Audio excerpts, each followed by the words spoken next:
राज्यसभा में आम आदमी पार्टी के 10 में से 7 लोगों ने ये तय कर लिया कि हम भाजपा के साथ मर्ज करेंगे। अब शायद ना भाजपा को और ना इन 7 लोगों को संविधान की ज्यादा समझ तो मुझे लगती नहीं, क्योंकि इनको खुद नहीं पता होगा कि मर्जर का मतलब क्या है। इतना इनको पता है कि किस तरह से किसी को खरीदना है, किस तरह से लोभ देना है, इस पे तो उनकी पूरी जानकारी है। लेकिन संविधान के मुताबिक ये सही है या गलत है, असंवैधानिक है या नहीं, मैं समझता हूं कि ना इनको मालूम है, ना भाजपा को मालूम है, ना उन लोगों को जो इसमें सहमति देंगे।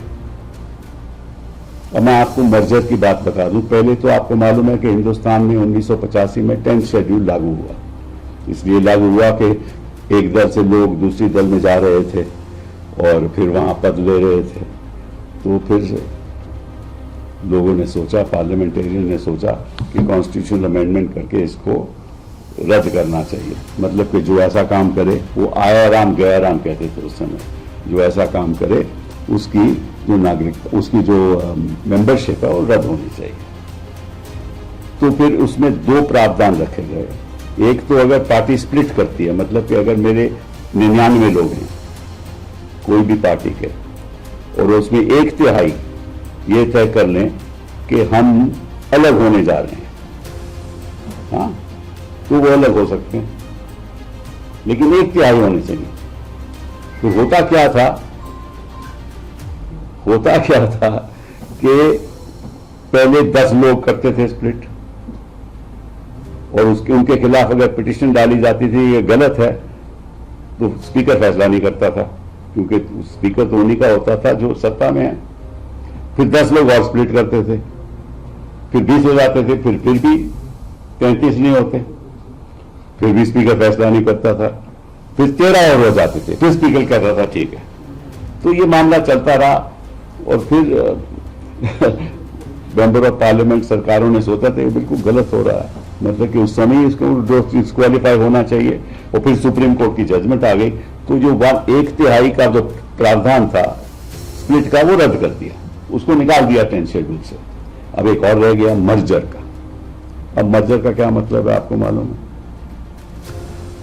मैं कहूं कि साहब मैं मेंबर ऑफ पार्लियामेंट में कहूं मैं बीजेपी में मर्ज हो सकता हूं, ये तो नहीं हो सकता ना, ऐसे तो कोई भी मर्ज कर लेगा।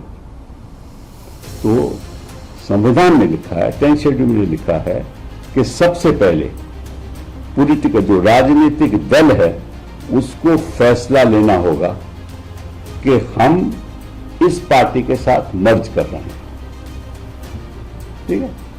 मतलब कि आम आदमी पार्टी को, क्योंकि तो आम आदमी पार्टी की बात है, अगर आम आदमी पार्टी ऑर्गेनाइजेशनल लेवल पे बैठक बुला के रेजोल्यूशन पास करके यह तय कर लें कि हम भाजपा के साथ as a political party merge करना चाहते हैं, ठीक है। एक दूसरे किस्म का मर्जर भी हो सकता है कि मैं और एक और पार्टी मिल जाएं, हम दोनों कहें कि हम मर्ज करना चाहते हैं, दोनों रेजोल्यूशन पास कर लें और नई पार्टी बना लें, ठीक है। तो पहला कदम होगा पॉलिटिकल पार्टी राजनीतिक दल को मर्जर करने का। फिर बात आएगी कि जो सांसद में लोग बैठे हुए हैं, सांसद में है, जो संसद में बैठे हुए हैं सांसद लोग हैं, उनका मर्जर कैसे होगा? पॉलिटिकल पार्टी तो मर्जर हो गया, समझ लीजिए उस पॉलिटिकल पार्टी के 10 लोग मेंबर ऑफ पार्लियामेंट है, लोकसभा के हैं। तो अगर वो 10 कहेंगे साहब हम तो नहीं करना चाहते, क्योंकि उस समय तो वो मेंबर ऑफ पार्लियामेंट है ना। तो फिर इसमें लिखा है 10th शेड्यूल में कि उसके अगर 2/3 लोग, एक बार राजनीतिक दल का मर्जर हो जाए, उसके बाद 2/3 लोग मेंबर ऑफ पार्लियामेंट उस पार्टी के जो लोकसभा में होंगे, अगर वो रेजोल्यूशन पास कर लें तो उनका भी मर्जर हो जाएगा। लेकिन 1/3 का क्या होगा? अगर 10 में से 4 लोग कहें साहब या 3 लोग कहें साहब हम नहीं मर्ज करना चाहते, तो फिर स्पीकर क्या करेगा? उनको एक सेपरेट रोल दे देगा, सेपरेट सिटिंग अरेंजमेंट भी दे देगा, वो अपने आप को इंडिपेंडेंट कर सकते हैं, क्योंकि 2/3 तो उस तरफ चले गए। तो इसका उल्टा नहीं हो सकता। मतलब पहले 2/3 राज्यसभा में या लोकसभा में मर्ज कर जाए, वो तो हो ही नहीं सकता, क्योंकि सबसे पहले तो पार्टी मर्ज करनी पड़ेगी। मैं आपको अब पढ़ भी देता हूं ताकि आपको समझ भी आ जाए जो मैं कह रहा हूं। ये संविधान में लिखा है, वो मैं सरल तरीके से आपको समझा देता हूं। ए member of a house shall not be disqualified under paragraph 1 of paragraph 2. Paragraph 1 of paragraph 2, where his original political party merges with another political party. मतलब कि एक पार्टी दूसरी पार्टी से मर्ज कर जाए तो वो डिस्क्वालीफाई नहीं होगा। So a member of a house shall not be disqualified under paragraph 1 of subparagraph 1 of paragraph 2, where his original political party merges with another political party, and he claims that he and any other members of his original political party have become members of such other political party, or as the case may be, of a new political party formed by such merger. मैंने समझा दिया। आप दूसरी party में चले गए या नई पार्टी बना ली, मैंने उदाहरण दे दिया आपको, ठीक है। पर पहले पार्टी का मर्जर होगा। Have not accepted the merger and opted to function as a separate group. उस पॉलिटिकल पार्टी में भी अगर मेजॉरिटी के यहाँ मर्ज करते हैं तो मर्ज कर लें, माइनॉरिटी के यहाँ मर्ज नहीं करेंगे तो वो भी सेपरेट ग्रुप होगा, वो अपना नई पार्टी बना सकते हैं, ठीक है ना। और उस नई पार्टी में जो मेंबर ऑफ पार्लियामेंट है वो कह सकते हैं हम नई पार्टी के साथ जाएंगे, हम पहली मर्जर से नहीं मानेंगे। आगे पढ़िए। And from the time of such merger such other political party or new political party or group, as the case may be, shall be deemed to be the political party to which he belongs for the purposes of subparagraph 1 of paragraph 2 and to be his original political party for the purposes of subsection. मतलब अगर मजमन बन जाओ तो आप नई party के आप सदस्य बन जाओगे, ठीक है, या बीजेपी में चलेगा तो बीजेपी मेंबर बन जाओगे, जैसे होता रहा। फिर for the purposes of subparagraph 1 of this paragraph, the merger of the original political party of a member of the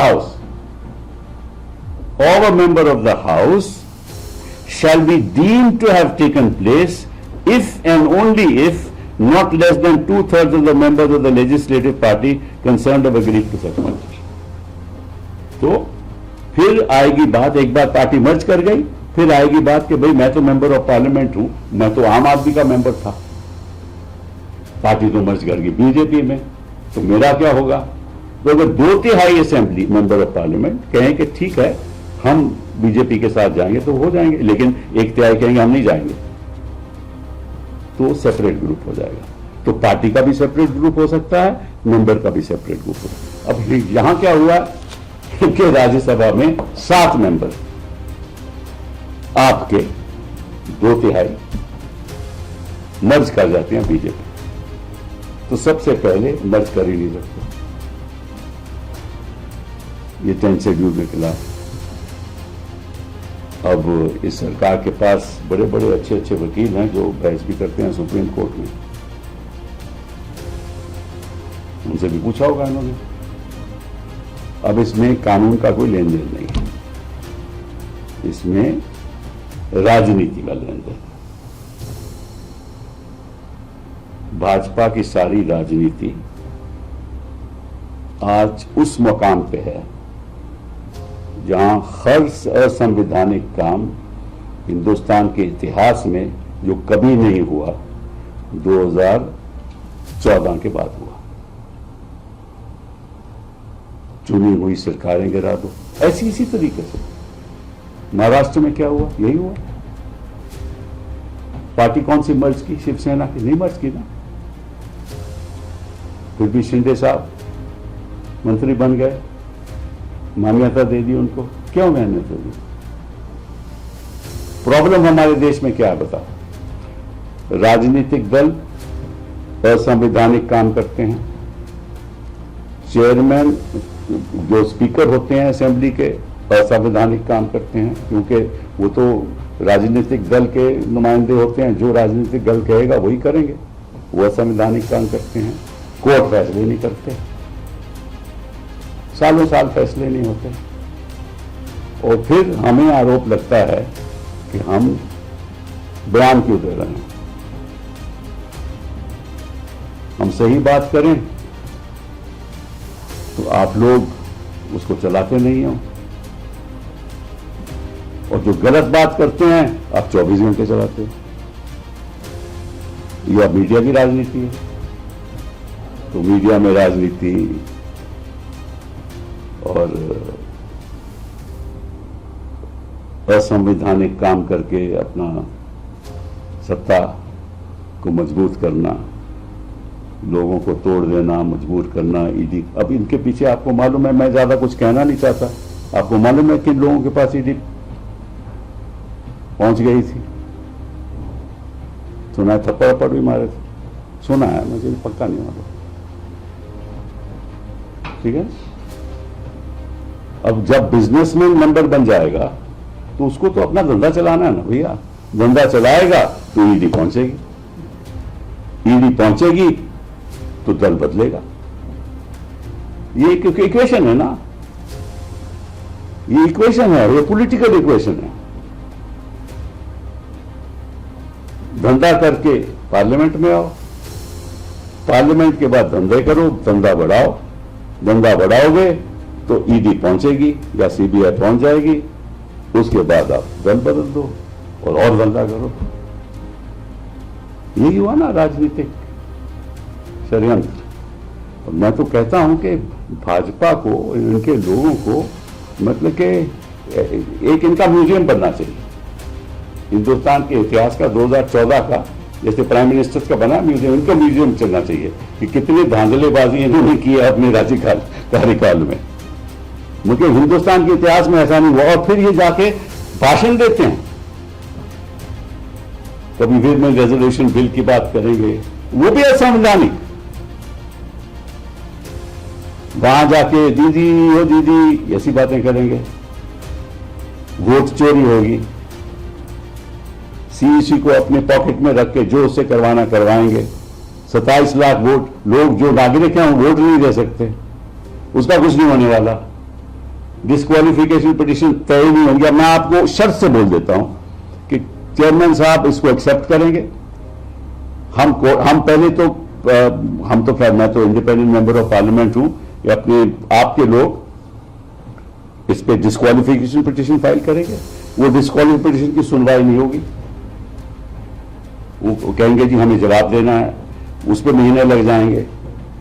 इस बार अगर कोर्ट में जाएंगे बोले तो चेयरमैन साहब के साथ पेंडिंग है, हम क्या कर सकते हैं। पहले चेयरमैन साहब के कार्रवाई खत्म हो, फिर हम चेयरमैन साहब को कैसे मैंडेमस दे सकते हैं। ये तो असंवैधानिक है। तो उसमें बहस होगी, महीनों बाद बहस होगी। अगर डेट लगेगी तो ठीक है। अच्छा, बहस होगी तो फिर कहेंगे कि आप ऐसा है, मैंडेमस तो हम दे नहीं सकते, लेकिन हम आग्रह करेंगे चेयरमैन साहब से, यार फैसला जल्दी कर दो। तो चेयरमैन साहब थोड़ा बहुत हाँ, और नहीं करेंगे तो क्या हो सकता है। ठीक है। अगर फैसला कर भी दें तो उनके पक्ष में करेंगे, तो ये तो नहीं कह सकते कि मैंने गलत किया था। उन्हीं के पक्ष में करेंगे, फिर उनके पक्ष में हम पिटीशन फाइल करेंगे 226। पहले सुप्रीम कोर्ट में करेंगे, कहेगा पहले 226 में जाओ हाई कोर्ट में। हाई कोर्ट में जाएंगे तो वो कहेंगे कि हमें 6 हफ्ते का जवाब चाहिए, 6 हफ्ते का जवाब चाहिए। उसके बाद कहेंगे कि यार ये बड़ा इंपॉर्टेंट मामला है, हम इसको जरूर सुनेंगे। वो सुनवाई कभी होगी नहीं, वो महीनों भर सुनवाई नहीं होगी। अगर हो भी गई तो वो भी खिलाफ होगी। उसके बाद सुप्रीम कोर्ट जाएंगे, तब तक 4 साल बीत जाएंगे। ठीक है। और 4 साल के बाद वो कहेंगे कि हाँ मैं इसको बड़ी जल्दी सुनेंगे, और फिर 5 साल बीत जाएंगे, कहानी खत्म हो जाएगी। या इस बीच पंजाब में लोगों को तोड़ लेंगे, ये नहीं हो सकता। पंजाब में लोगों को तोड़ लेंगे, तोड़ के वहां भी सरकार गिरा देंगे। उसके बाद इन्हीं लोगों की दोबारा इलेक्शन करा देंगे, ये चुन के वापस आ जाएंगे, फिर कहेंगे साहब इसको डिस्क्वालिफिकेशन का मतलब ही क्या है।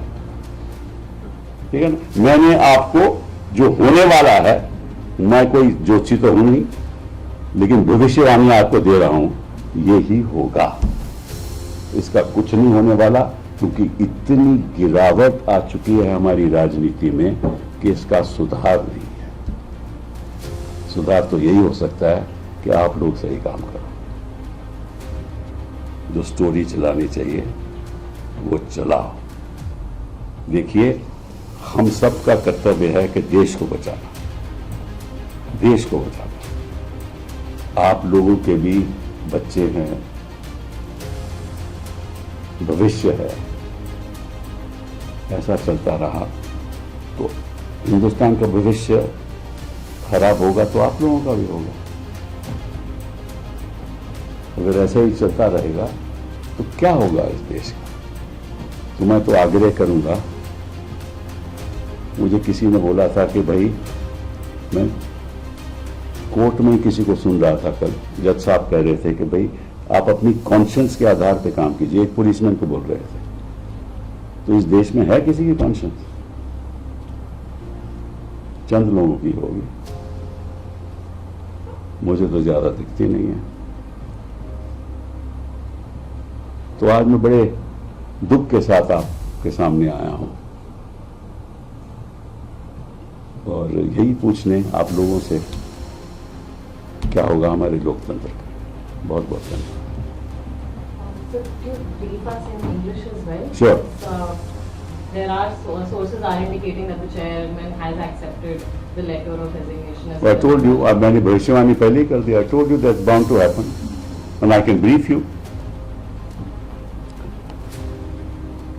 The constitutional, the 10th schedule to the Constitution was enacted in 1985 and came into effect on the 1st of March 1985. Now the reason for that was that at that point in time there was what is called the disease of Ayaram Gayaram. Means that one person with one political party would shift to another political party and there was no law debarring it. So they decided, let's have a 10th schedule, let's amend the constitution, bring about a law so that people can be disqualified if they do such a thing. That law was brought and a political party could file a petition against a member of their own party if he violates that law. And what is the violation? If he joined a political party without being 1/3 of the members of that party in that house. So under the law of the 10th schedule, if 1/3 of a political party, say there are 99 members of one party in the Lok Sabha, if 1/3 split, then they will not be disqualified. Those 1/3 will not be disqualified under the law. That was given, that protection was given. But what used to happen was that first 10 would split. Then when a petition was filed, the speaker would not take a decision. Then another 10 would split. Then also he won't take a decision. Then another 13 would split, then he will say it is fine. So this way the law was being misused, as it has been done, on several occasions in the past. So then Parliament decided, let's get rid of this concept of split. Let's retain the concept of a merger, which was the second ground for disqualification. Namely, that if I merged with a party, if I, a member, said I want to join the BJP, there can't be a merger. Merger will only happen under the 10th schedule if 2/3 of the members of that political party in a resolution of the organization of that party decides to merge with another political party, right? Then supposing Aam Aadmi Party said we merge, in a resolution said we want to merge with BJP, and 2/3 of the organization at the organizational level they pass a resolution, then the merger will take place, right? But if 2/3 don't, then the merger will not take place. They can also do another thing, that two parties can pass resolutions for merger with each other and form a new political party. So if that happens, there can be no disqualification. Now what happens if 2/3 agree and 1/3 does not agree in the organization itself? That 1/3 is entitled to set up a new political party, no problem. So 2/3 will merge, whoever wants to merge, and 1/3 will set up their own political party.